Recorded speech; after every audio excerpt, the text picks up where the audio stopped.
hasta tus puertas llegué, desnudo y sin amor, cansado de pecar.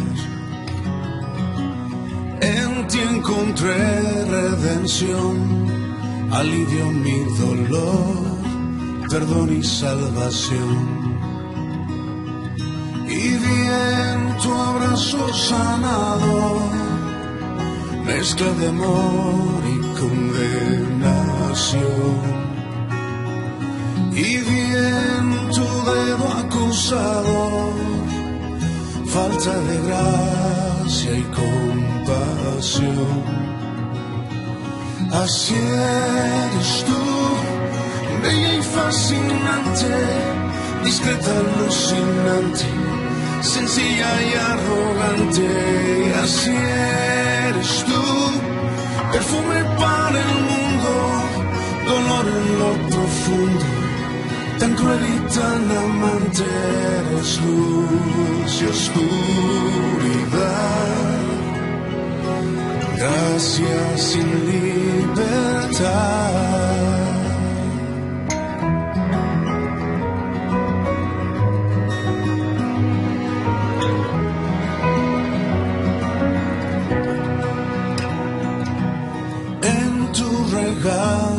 Aprendí a amar y perdonar, juzgar y rechazar.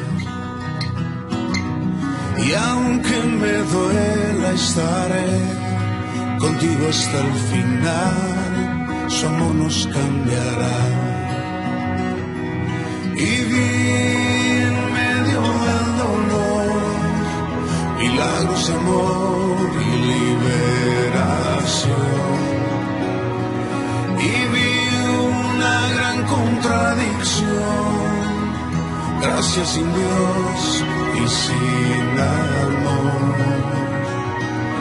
Así eres tú, bella y fascinante, discreta, alucinante, sencilla y arrogante. Así eres tú, perfume para el mundo, dolor en lo profundo, tan cruel y tan amante. Eres luz y oscuridad, gracias y libertad. Bienvenidos a la comunión de la Iglesia Nacional Presbiteriana Dios con Nosotros de Mérida, Yucatán, México. Una comunidad que aprende a cumplir el plan de Dios en nuestras vidas, proclamando y enseñando el Evangelio. Hoy domingo 10 de mayo del 2020, adoramos al Dios de Abraham, de Isaac y de Jacob, a nuestro Dios por hacer de la familia del pacto una comunidad con una identidad caracterizada por el servicio. Cantemos juntos, ¡cuán grande es Dios! El esplendor de un rey, vestido en majestad. La tierra alegre está, la tierra alegre está, cubierto está de luz, venció la oscuridad, tiembla a su voz, tiembla a su voz, cuán grande es Dios, cántale cuán grande es Dios, y todos lo verán, cuán grande es Dios.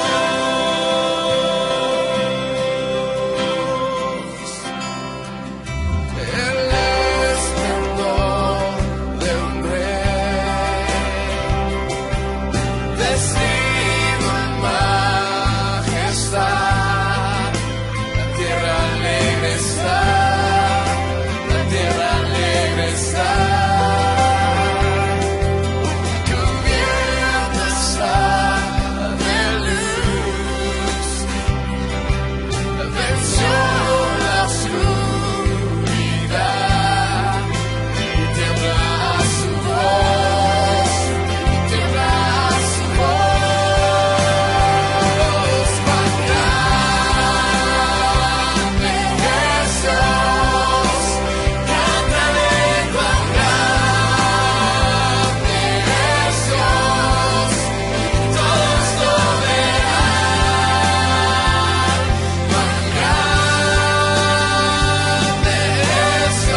porque tú eres pueblo santo para el Señor tu Dios. El Señor tu Dios te ha escogido para ser pueblo suyo de entre todos los pueblos que están sobre la faz de la tierra. Que todo lo que respira alabe al Señor. Aleluya, alabado sea el Señor.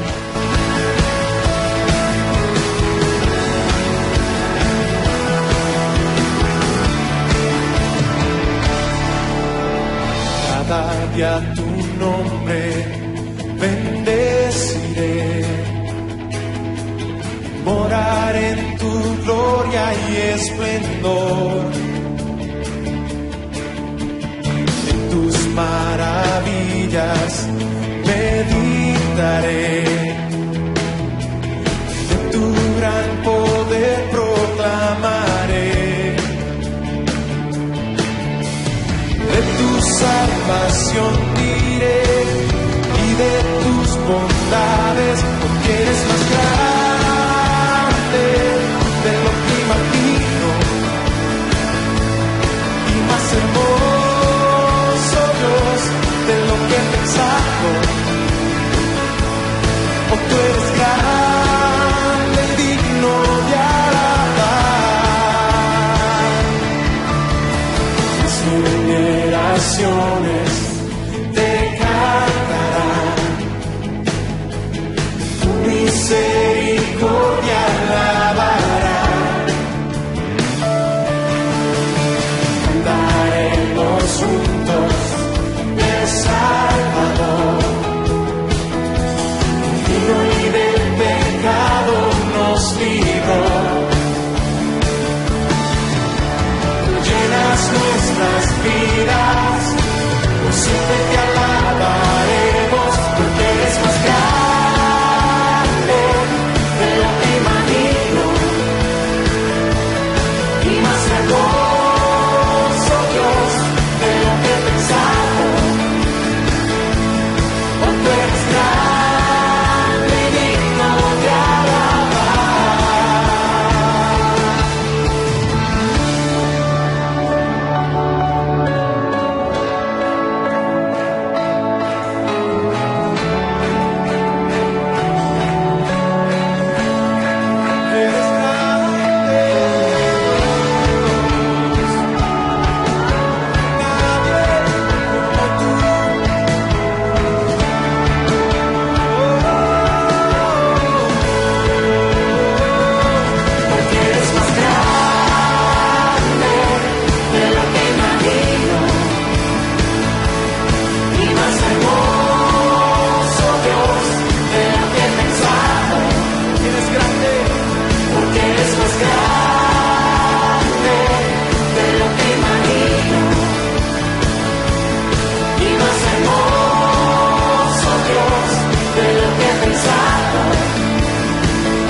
Ahora bien, ¿deberíamos seguir pecando para que Dios nos muestre más su gracia maravillosa? Por supuesto que no. Nosotros hemos muerto al pecado. Entonces, ¿cómo es posible que sigamos viviendo en pecado? ¿O acaso olvidaron que cuando fuimos unidos a Cristo Jesús en el bautismo, nos unimos a Él en su muerte? Si mirares a los pecados, ¿quién, oh Señor, podrá mantenerse? Dios, tú conoces mi insensatez, y mis pecados no te son ocultos. Poderoso juez santo y justo, generoso Dios de gracia, nos volvemos a ti porque solo en ti tenemos libertad de las cadenas del pecado. Conoces nuestra insensatez, conoces nuestros pecados, no te son ocultos. los reconocemos y los confesamos, rogando tu perdón, sin el cual no podemos mantenernos. La semana transcurrida ha sido la más cruenta en cuanto al efecto de la epidemia en nuestra localidad. Te rogamos, Señor, que perdones nuestros pecados y sostengas nuestras vidas, Señor. Recurrimos a tu generosa gracia, rogando tu clemencia y misericordia. Padre, no tenemos manera de justificarnos ante ti. Nada hay que podamos hacer para acumular puntuación a nuestro favor y que merezcamos no enfermar o no ver enfermar a personas conocidas y que amamos. Ten misericordia de nosotros, Señor. Miramos la cruz, miramos tu sacrificio sustitutivo y con él el cúmulo de beneficios para los que por mediación de Cristo somos justificados por medio de la fe. Gracias, Señor, por recordarnos el Evangelio y llamarnos a volvernos a ti. Aquí estamos. Sánanos, Señor, en el nombre de Cristo. Amén. Por tanto, hermanos, sepan que por medio de Jesús se les anuncia a ustedes el perdón de los pecados. Ustedes no te pudieron ser justificados de esos pecados por la ley de Moisés, pero todo el que cree es justificado por medio de Jesús. Sabemos que nuestro antiguo ser pecaminoso fue crucificado con Cristo para que el pecado perdiera su poder en nuestra vida. Ya no somos esclavos del pecado, pues cuando morimos con Cristo fuimos liberados del poder del pecado. Y dado que morimos con Cristo, sabemos que también viviremos con Él.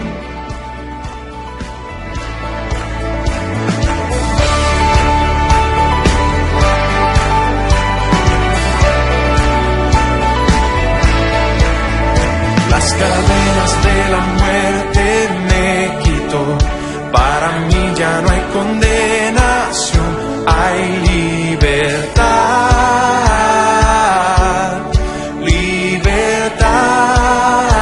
libertad. Siendo esclavo del pecado me libró, en la cruz compró mi redención y libertad.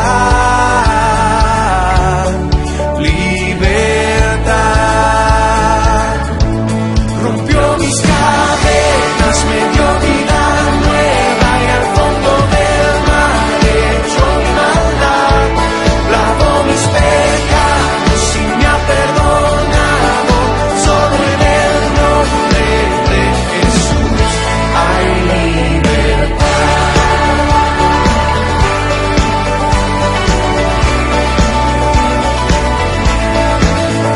Yo proclamo que la cruz por mí murió y cambió mi duro corazón por libertad,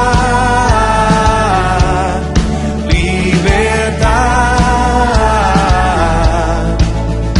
El poder de su evangelio me salvó y no me avergüenzo del Señor, mi libertad, libertad. Rompió mis cadenas, me dio vida nueva y al fondo del mar echó mi maldad. Lavó mis pecados y me ha perdonado. Solo en el nombre de Jesús hay libertad.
El que atiende la palabra prospera.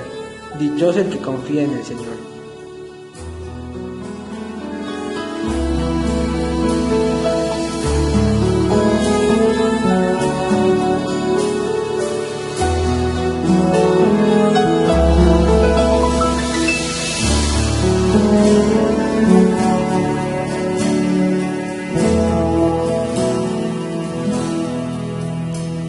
Cerca de ti yo quiero estar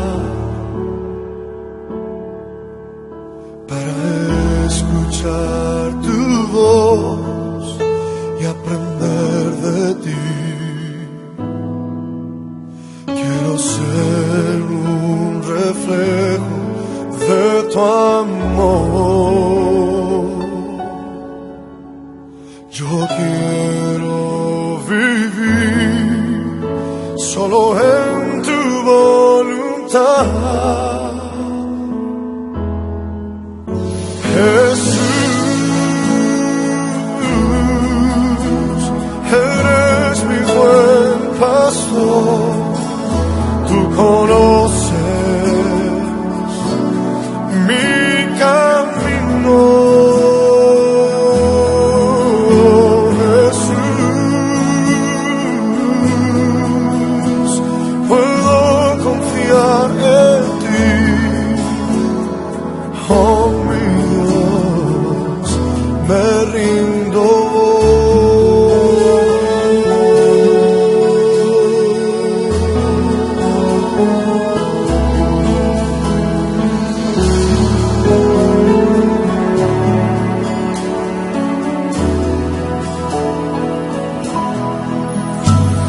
Cerca de ti yo quiero estar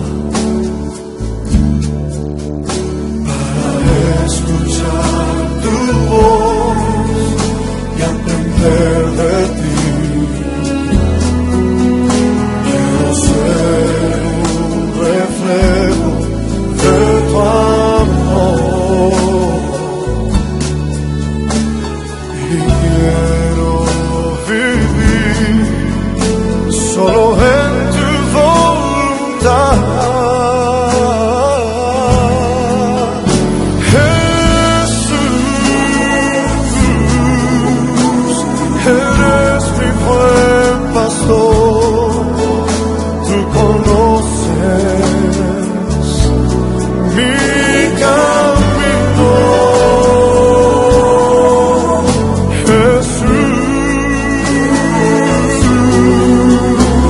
Puedo confiar en ti,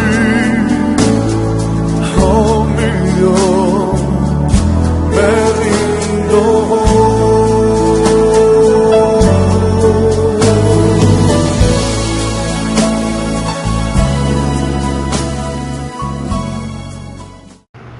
Entonces Santiago y Juan, hijos de Zebedeo, se le acercaron y dijeron: Maestro, queremos que nos hagas un favor.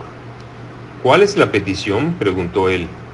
Ellos contestaron: Cuando te sientes en tu trono glorioso, nosotros queremos sentarnos en lugares de honor a tu lado, uno a tu derecha y el otro a tu izquierda. Jesús les dijo: No saben lo que piden. ¿Acaso pueden beber de la copa amarga del sufrimiento que yo estoy a punto de beber? ¿Acaso pueden ser bautizados con el bautismo de sufrimiento con el cual yo tengo que ser bautizado? Claro que sí, contestaron ellos, podemos. Entonces Jesús dijo: Es cierto, beberán de mi copa amarga y serán bautizados con mi bautismo de sufrimiento. Pero no me corresponde a mí decir quién se sentará a mi derecha o a mi izquierda. Dios preparó esos lugares para quienes Él ha escogido. Cuando los otros 10 discípulos oyeron lo que Santiago y Juan habían pedido, se indignaron. Así que Jesús los reunió a todos y les dijo: Ustedes saben que los gobernantes de este mundo tratan a su pueblo con prepotencia y los funcionarios hacen alarde de su autoridad frente a los súbditos. Pero entre ustedes será diferente. El que quiera ser líder entre ustedes deberá ser sirviente. y el que quiera ser primero entre ustedes deberá ser esclavo de los demás. Pues ni aun el Hijo del Hombre vino para que le sirvan, sino para servir a otros y para dar su vida en rescate por muchos. Ahora bien, ¿deberíamos seguir pecando para que Dios muestre más y más su gracia maravillosa? Por supuesto que no. Nosotros hemos muerto al pecado. Entonces, ¿cómo es posible que sigamos viviendo en pecado? ¿O acaso olvidaron que cuando fuimos unidos a Cristo Jesús en el bautismo, nos unimos a Él en su muerte? Pues hemos muerto y fuimos sepultados con Cristo mediante el bautismo. Y tal como Cristo fue levantado de los muertos por el poder glorioso del Padre, ahora nosotros también podemos vivir una vida nueva. Dado que fuimos unidos a Él en su muerte, también seremos resucitados como Él. Sabemos que nuestro antiguo ser pecaminoso fue crucificado con Cristo para que el pecado perdiera su poder en nuestra vida. Ya no somos esclavos del pecado, pues cuando morimos con Cristo, fuimos liberados del poder del pecado. Y dado que morimos con Cristo, sabemos que también viviremos con Él. Estamos seguros de eso, porque Cristo fue levantado de los muertos y nunca más volverá a morir. La muerte ya no tiene ningún poder sobre Él. Cuando Él murió, murió una sola vez, a fin de quebrar el poder del pecado. Pero ahora que Él vive, vive para la gloria de Dios.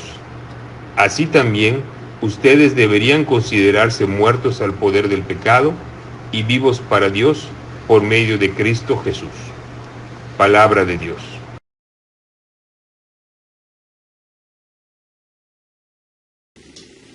¿Qué tal? La familia del pacto es una comunidad que se construye y desarrolla su vida, su carácter, su razón de ser, su propia identidad a la luz, bueno, tenemos que decirlo así, a la sombra de la cruz. Es una comunidad que celebra y que canta gozosa y recibe la palabra del Señor alrededor de la mesa. Hablamos de esto el domingo pasado, incluso hicimos énfasis en la importancia del sacramento de la Santa Cena como una forma de celebrar de manera visible las grandes aportaciones y dádivas que Dios tiene para todo el pueblo del pacto a través de su palabra representada en la Santa Cena. Pero la familia del pacto, a la sombra de la cruz, también es una comunidad con una identidad perfectible, pero tiene una identidad. Es una comunidad que se comprende a sí misma, y de allí la importancia de entenderse, apreciarse, tener una autoafirmación correcta desde el fundamento de las Sagradas Escrituras que ayude a construir y a desarrollar esa identidad que Dios le dio, una identidad hecha a la imagen de Dios. Tenemos que contestarnos en este tiempo de pensar en la palabra de Dios, en abrir las Escrituras para conocer lo que ella dice acerca de la identidad de la familia del pacto. ¿Quién es? Esas son las preguntas. ¿Quién es la comunidad del pacto? ¿Qué debemos como familia en coinonía pensar de nosotros mismos? Una autoimagen empobrecida es común en esta época como en muchas épocas en el pasado. Es algo común en la historia de la humanidad. Y muchas personas tienen pensamientos y sentimientos de paralizante inferioridad. Inferioridad que, por cierto, siempre he dicho es un disfraz sutil de un complejo de superioridad que se fundamenta en el orgullo, en la soberbia, en el unimismo, en el yo mismo, que es un problema del pecado enraizado en el corazón del ser humano. Ahora bien, tenemos además que añadir a estas cosas que ya de por sí son naturales en el corazón de todo ser humano, algunas ideas, principios filosóficos, incluso teológicos, que van en contra de lo que la palabra del Señor nos enseña sobre quiénes somos la familia del pacto? ¿Cuál es nuestra identidad? ¿De qué se construye? ¿Cómo se desarrolla? Por ejemplo, en el caso de Desmond Morris, un teólogo del siglo pasado, él dijo que el ser humano, así literalmente, el ser humano es un animal. Bueno, también tendríamos que citar aquí el caso de la visión de B.F. Skinner, que habla de su propuesta behaviorista, conductista, en la que trabaja reduccionistamente al ser humano, afirmando que el ser humano es una máquina que solamente responde a estímulos del medio ambiente. Entonces, no somos responsables, en fin último, de nuestras propias acciones, porque todo lo que decidimos finalmente no obedece más que a un paradigma mecanicista de estímulo-respuesta. Entonces, por eso el conductismo se enfoca mucho en controlar los estímulos del medio ambiente para determinar la conducta del ser humano. Como que entonces el ser humano depende de lo que piensa, lo que discierne, lo que decide, lo que actúa, solamente en virtud de su medio ambiente. Y esa es una manera muy animal de reducir al ser humano, degradarlo, no a imagen de Dios, sino a imagen de un animal que forma parte de la creación.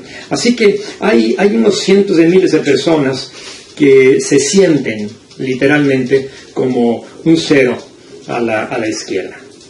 Y en consecuencia, bueno, algunos movimientos humanistas como este conocido como el del potencial humano han encontrado una buena recepción, una buena bienvenida en el mundo sin Dios, porque pues se le da mucha entrada a la psicología positiva, a la idea de los mensajes motivacionales para desarrollar la personalidad, para expresarse con libertad y construir nuestro propio destino. ¿Has oído esa frase famosa que dice que cada uno es arquitecto de su propio destino? Pamplinas.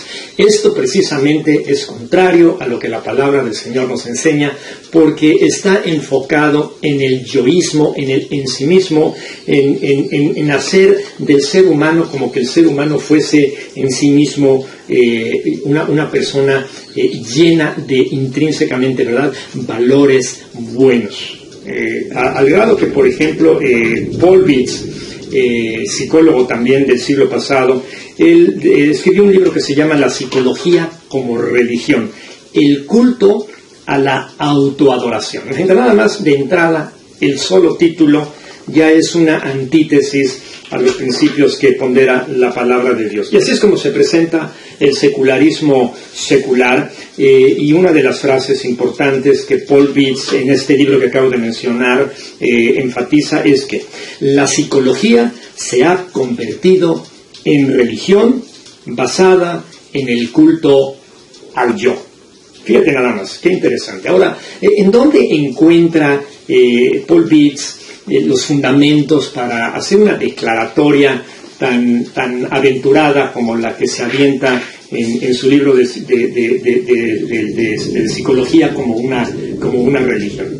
Bueno, básicamente en 4 teóricos, todos también famosos del siglo XX, Erich Fromm, Carl Rogers, Abraham Maslow y el propio Rollo May. Los 4 pretenden que la esencia humana se sustenta en su bondad intrínseca. Es un poco esta falacia que el actual primer mandatario de nuestra nación en México cree, ¿no? Que la corrupción se va a terminar cuando arreglemos todo en el medio ambiente y nos portemos bien, porque los seres humanos podemos portarnos bien. Esa es la gran falacia del pensamiento filosófico de nuestro señor presidente, por quien oro todos los días, como he orado todos los días por todos los presidentes que he conocido en mis más de 50 años de vida. Bueno, los cristianos que se han dejado impresionar y seducir por estos conceptos filosóficos deben descubrir en la palabra de Dios los principios bíblicos sólidos para hacer a un lado esos conceptos secularistas Es decir, que pretenden hacer de lado a Dios, no incluirlo en los conceptos de la metodología científica para poderse entender. Y necesitamos, al volver a la Biblia, entonces los creyentes entender, comprender y desarrollar nuestra identidad a la luz de la palabra del Señor. Entonces, la pregunta que tenemos que contestarnos es si es bíblico el amor a uno mismo, el amor a sí mismo. Hay cuando menos 3 respuestas que vamos a ver en las Escrituras de manera muy puntual, muy clara, que niegan rotundamente la idea de que el amor a uno mismo es algo que Dios anhela que los creyentes y los seres humanos en general, pero que los creyentes desarrollemos. Por ejemplo, hay la primera de estas respuestas contundentes es un asunto de gramática fundamental. Cuando Jesús hablaba y habló y enseñó respecto de cuál es el principal de los mandamientos, nuestro Señor Jesús se remitió al Antiguo Testamento y Él contestó. El primero y más grande de los mandamientos es: amarás al Señor tu Dios con todo tu corazón, con toda tu alma, con toda tu mente, con todas tus fuerzas. Y el segundo mandamiento es: amarás a tu prójimo, similar al primero, amarás a tu prójimo como a ti mismo. ¿De dónde se saca entonces la idea de que habría un tercer mandamiento que trata de amarse a sí mismo? Bueno, es que ese pequeño añadido que el Señor Jesús dice, amarás a tu prójimo como a ti mismo, es porque hace suponer que el ser humano por naturaleza se ama a sí mismo. A un pecador, lo último que haría es dejarse de amar a sí mismo. Como el apóstol San Pablo lo dice en su epístola a los Efesios capítulo 5 y versículo 29, nadie aborreció jamás su propio cuerpo. El propio Señor Jesús, entendiendo perfectamente bien esta idea, incluso nos enseña la regla de oro en el Evangelio según San Mateo capítulo 7 y versículo 12, cuando dice: traten a los demás como ustedes quieran ser tratados. Así que todos sabemos cómo queremos ser tratados y todos queremos ser tratados bien. Tendríamos que estar muy mal de nuestra cabeza, ¿verdad? Para alguien quererse tratar mal, ¿no? Entonces, por eso el Señor Jesús dice: ama a tu prójimo como a ti mismo. Así como tú procuras el bien para ti mismo, procura también entonces el bien para los demás. El segundo argumento no es tan gramatical como lingüístico, pero otra vez el Señor lo dice muy importante, porque basado en el mismo pasaje, el llamar a Dios con todo nuestro corazón y a nuestro prójimo como a nosotros mismos, el verbo que el Señor Jesucristo utiliza en el griego del Nuevo Testamento para decir ama al Señor con todo tu corazón, ama a tu prójimo, es el verbo agapao. Y agapao, que nosotros lo entendemos así como el amor ágape, significa autosacrificio para el servicio a otros. Así que la idea de sacrificarme para servirme a mí mismo lingüísticamente es un contundente absurdo. La tercera respuesta bíblica para poder afirmar contundentemente que el amor a uno mismo no es algo que se sustenta bíblicamente tiene que ver con un enfoque más teológico. El amor a uno mismo, Dios literalmente lo llama pecado. Pecado de estar encorvado hacia uno mismo.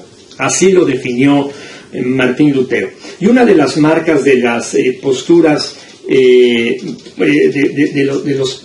una de las marcas de los postreros días, una de las marcas de los últimos tiempos, es que dice San Pablo en 2 de Timoteo capítulo 3, versículos 1 al 5, que muchos habrán amadores de sí mismos y amadores de los deleites más que de Dios. Permítanme, por favor, dar lectura a esta sección de la palabra del Señor, porque es muy importante escuchar lo que la palabra nos dice al respecto. Dice la palabra de Dios, estamos en verdad 2 de Timoteo, capítulo 3, versículos 1 al 5. Timoteo, dice San Pablo: Es bueno que sepas que en los últimos días habrá tiempos muy difíciles, pues la gente no solo tendrá amor por sí misma y por su dinero. Serán fanfarrones y orgullosos. Se burlarán de Dios. Serán desobedientes a sus padres y mal agradecidos. No considerarán nada sagrado. No amarán ni perdonarán. Calumniarán a otros y no tendrán control propio. Serán crueles y odiarán lo que es bueno. Traicionarán a sus amigos. Serán imprudentes. Se llenarán de soberbia y amarán el placer en lugar de amar a Dios. Actuarán como religiosos, pero rechazarán el único poder capaz de esa clase de individuos. Palabra del Señor según San Pablo a Timoteo. Entonces, aquí la pregunta es, ¿cómo podríamos evitar tanto el menosprecio a nosotros mismos, el odio a nosotros mismos, como el amarnos excesivamente a nosotros mismos? ¿Cómo lograr no despreciarnos, pero tampoco no autohalagarnos y vivir del autohalago todo el tiempo? ¿Cómo evitar una autoevaluación devaluada como una autoevaluación elevada? ¿Cómo poner en práctica el principio paulino citado en Romanos 12, versículo 3, cuando el apóstol San Pablo nos encomia a los creyentes diciendo que cada uno debe pensar de sí mismo con cordura, conforme a la medida de la fe que Dios repartió a cada uno? Entonces la cruz de Cristo proporciona la respuesta, porque nos llama a desarrollar nuestra identidad en ese, digamos, doble énfasis. Por un lado, llamándonos a la autonegación de nuestra gran valía por nosotros mismos, pero también, por otro lado, a la autoafirmación de halagarnos todo el tiempo creyendo que valemos por nosotros mismos. Y la base del llamado a construir esa nueva identidad estriba en que somos personas muertas y resucitadas con Cristo. La exposición más bonita, extensa y muy, muy bien desarrollada que encontramos en la palabra de Dios la tiene otra vez San Pablo en su epístola a los Romanos en el capítulo 6. Me voy a permitir leer algunos de los versículos al principio de esta epístola, siempre en la traducción nueva, traducción viviente. Y la palabra del Señor dice así: ¿O acaso olvidaron que cuando fuimos unidos a Cristo en el bautismo, nos unimos a Él en su muerte? Pues hemos muerto y fuimos sepultados con Cristo mediante el bautismo. Y tal como Cristo fue levantado de los muertos por el poder glorioso del Padre, ahora nosotros también podemos vivir una vida nueva. Palabra del Señor en la epístola a los Romanos. Entonces, fíjense cómo podemos nosotros aquí darnos cuenta de que el bautismo, el segundo de los sacramentos que en las iglesias reformadas, en las iglesias del pacto, practicamos todos los creyentes, el bautismo dramatiza, es decir, hace visible el efecto de la cruz, un efecto que es intangible porque es de carácter espiritual, pero se dramatiza de manera visual la verdad de que la penalidad del pecado ha sido cumplida y la deuda saldada, y por lo que la familia del pacto, solo por medio de la fe, ha quedado libre de carga, de culpa y de condenación. El teólogo Karl Barth escribió en sus famosos escritos de la dogmática el siguiente párrafo. Escuchen, es muy bonito. En el mismo juicio en que Dios nos acusa, y nos condena como pecadores y nos entrega a la muerte, nos perdona y nos coloca en una nueva vida ante sí y consigo. Esto es lo que San Pablo está diciendo, en otras palabras, con el asunto de morir en Cristo a través del bautismo y levantarnos después de las aguas bautismales, como si fuese en la figura de la inmersión. De allí la importancia para muchos evangélicos, les encanta la idea de la inmersión, porque es la mejor tipificación visible, digamos, de el morir a la vieja vida y resurgiendo de las aguas bautismales. Entonces estamos viviendo y expresando una nueva vida en Cristo. Por supuesto que el bautismo tiene mucho más significado, y por eso es que los reformados acudimos a las formas del bautismo, más allá de solamente limitarlo, reducirlo a la expresión de la inmersión. Por eso es que lo hacemos también por efusión, incluso por oblación, con derramamiento del agua en la cabeza de los bautizados. Bueno, pero eso es otro tema. Regresando al punto, debo decir que debido a que nuestro nuevo ser, si bien redimido, es todavía un ser caído por el pecado, es muy necesario evidenciar una nueva actitud con dos aspectos que son muy importantes. Por un lado, la autonegación, y por otro lado, la autoafirmación, ambas a la sombra de la cruz. Déjenme hablar un poco acerca de la autonegación como una de estas formas de responder al construir y desarrollar nuestra identidad como familia del pacto. Jesús dijo: si alguno quiere venir en pos de mí, niéguese a sí mismo, tome su cruz y sígame. Evangelio según San Marcos, capítulo 8, versículo 34.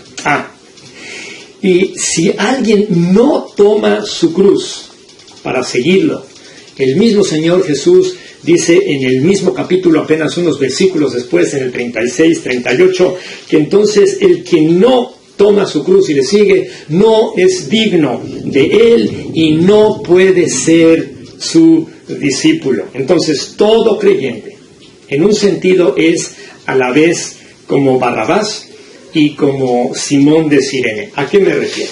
Como Barrabás, porque escapamos de la cruz y Cristo toma nuestro lugar, y como Simón de Cirene, porque llevamos la cruz de Cristo, que nos llama, ¿verdad?, este Señor Jesús, a tomarla para seguirlo. William Tyndale, al final de su prólogo a su carta a los romanos, tiene una frase muy, muy bonita que les quiero compartir. Él dice: recuerda que Cristo no hizo esta expiación para que tú hagas enojar a Dios nuevamente. Tampoco murió Él por tus pecados para que tú sigas viviendo en ellos. No te purificó para que volvieses como el puerco a tu antigua charca, sino que para que fueses una nueva criatura y para que vivas una vida nueva según la voluntad de Dios y no de la carne. Aquí tenemos esta muy, muy bella aportación de William Tyndale, hablando del efecto de la nueva identidad que tenemos en Cristo. Déjame ahora dejar allí el asunto de la autonegación para hablar de la autoafirmación como otra cualidad que los creyentes de la familia del pacto debemos aprender a desarrollar si queremos tener una identidad a la luz de la palabra de Dios, a la sombra de la cruz de Cristo. Jesús revalora al ser humano creado a su imagen.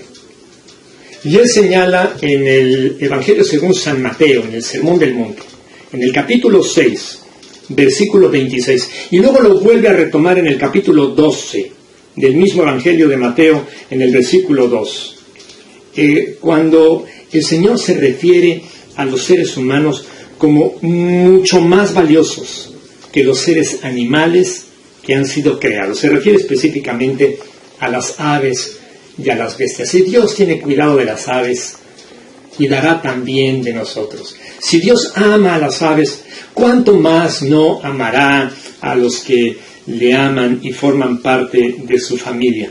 Por ello el mismo Señor Jesús, durante todo su ministerio, Él habló con cortesía en público a las mujeres.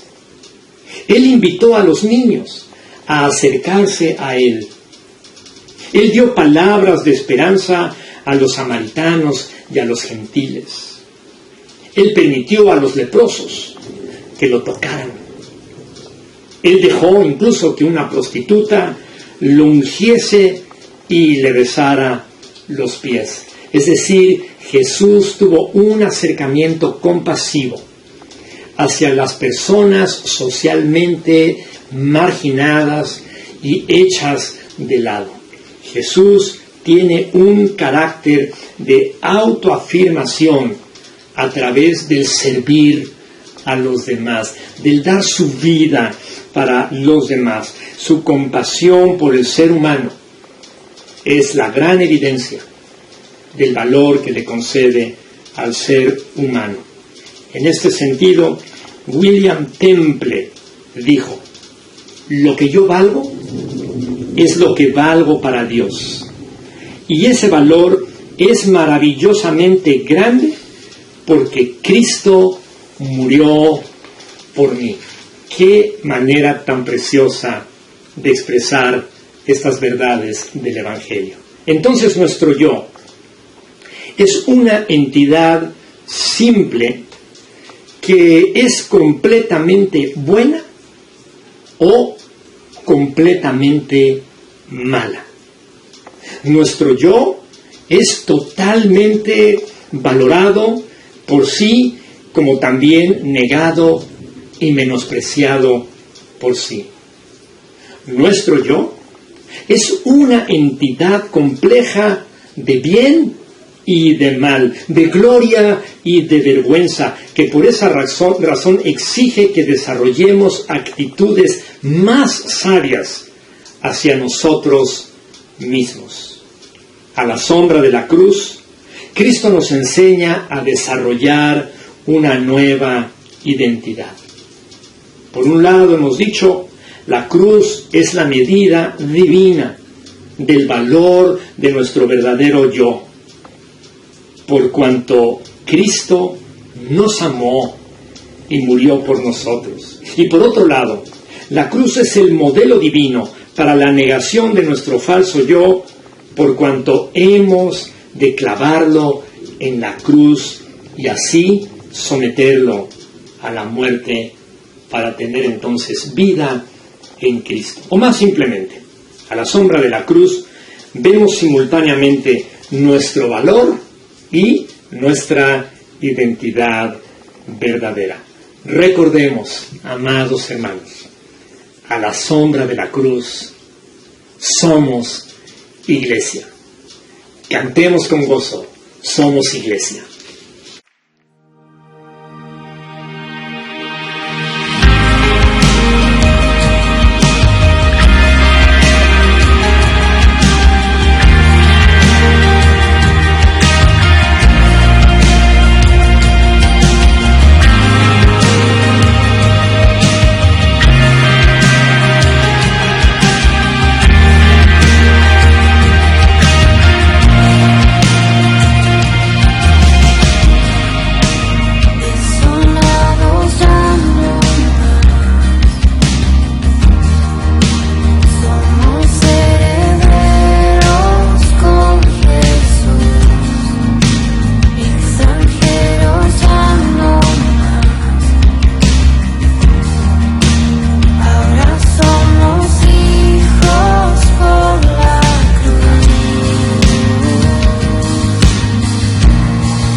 Como ustedes saben, los que se consideran jefes de las naciones oprimen a los súbditos y los oficiales abusan de su autoridad.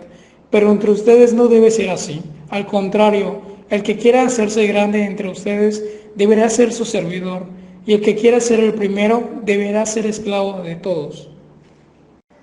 Porque ni aun el Hijo del Hombre vino para que le sirvan, sino para servir y para dar su vida en rescate por muchos. Porque dice tu vida por nosotros, y nos llamas a vivir a la sombra de la cruz. Nos hemos gozado en escucharte, en responder a tu llamado de darte adoración, y te contemplamos en tu gloriosa santidad. Toma nuestras vidas, tuyos somos. Toma nuestros talentos, tuyos son. Toma el fruto de nuestras capacidades al laborar. Tú nos las diste para tu servicio. Danos, Señor, el honor de ser tus siervos, identificándonos a la sombra de la cruz. Tú eres nuestra fuerza. Eres nuestra roca, nuestra fortaleza, nuestro Salvador. Eres nuestra roca en quien encontramos protección. Eres nuestro escudo y el poder que nos salva y nos llevas a un lugar seguro. Clamamos a ti, Señor, tú eres digno de alabanza y tú nos salvas de nuestros enemigos. Nos hemos sentido enredados en las cuerdas de la muerte, arrasados como planeta, como nación, como ciudad, por esta enfermedad devastadora. La tumba nos envuelve con sus cuerdas, la muerte nos tiende esta trampa en el camino. Pero en nuestra angustia, Señor, clamamos a ti. Oramos para pedirte ayuda. Y tú, Señor, desde tu santuario inclinas tu oído y a nuestro clamor escuchas y atiendes, inclinando tus oídos. Señor, ven a nuestras vidas y sácanos, Señor, de esta oscuridad hacia la luz. Disipa las flechas, dispersa a los enemigos.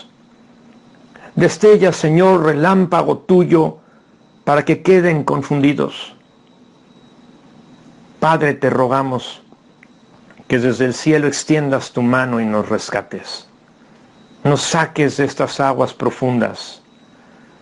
Nos rescates de este enemigo devastador que parece tratar con odio a la raza humana y tienden, Señor, fuerzas contra nosotros. Rogamos, Padre, tu protección. Padre, te suplicamos de la misma manera que nos muestres tu camino perfecto, que tus promesas nos demuestren, Padre, que son verdaderas, que seas escudo para todos los que buscan en ti protección. ¿Quién eres tú, Señor? Aparte de ti, no hay nadie más. Eres el Dios que nos armas de fuerza, quien haces perfectos nuestros caminos. Nos haces andar tan seguros como un ciervo para que podamos pararnos en las alturas de las montañas. Entrenas nuestras manos para la batalla. Fortaleces nuestro brazo para tensar un arco de bronce. Nos has dado, Señor, en Cristo Jesús y en su cruz la victoria. Tu mano derecha nos sostienes. Nos has engrandecido. Has trazado un camino ancho para nuestros pies, a fin, Señor, de evitar que resbalen. Tú vives y las alabanzas son para ti, que eres nuestra roca. Te exaltamos como el Dios de nuestra salvación. Tú eres nuestro Señor y nuestro Salvador. A ti oramos y de ti, Señor, pedimos nos des tu bendición. En su bondad, Dios los llamó a ustedes a que participen de su gloria eterna por medio de Cristo Jesús. Entonces, después de que hayan sufrido un poco de tiempo, Él los restaurará, los sostendrá, los fortalecerá y los afirmará sobre un fundamento sólido. A Él sea todo el poder para siempre. Amén.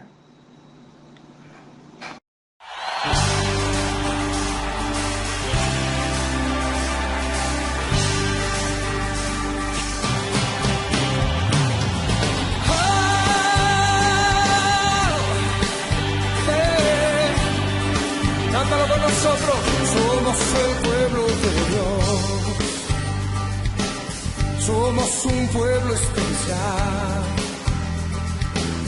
llamados para anunciar las virtudes de aquel que nos llamó a su luz.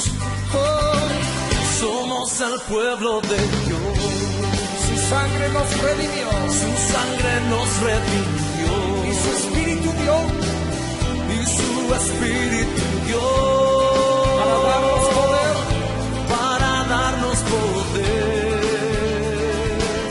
y ser testigos de él, y llevaremos su gloria a cada pueblo y nación, trayéndoles esperanza y nuevas de salvación. Su amor nos impulsa, y su amor nos impulsa. No nos podemos callar, no podemos callar. Anunciaremos al mundo de su amor y verdad. Oh, sin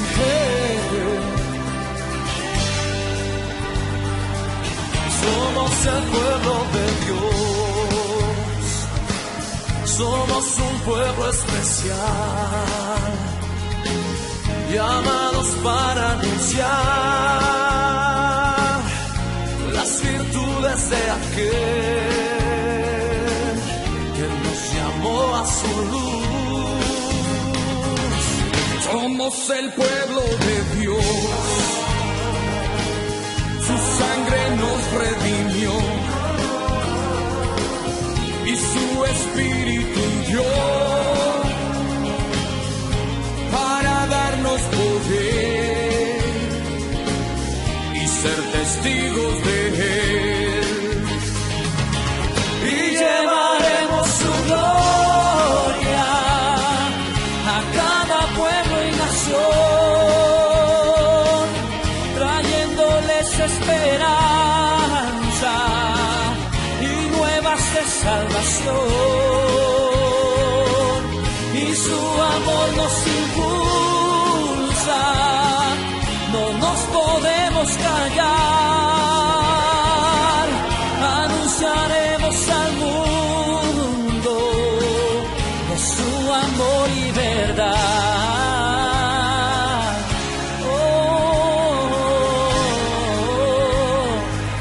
Somos el pueblo de Dios, somos un pueblo especial,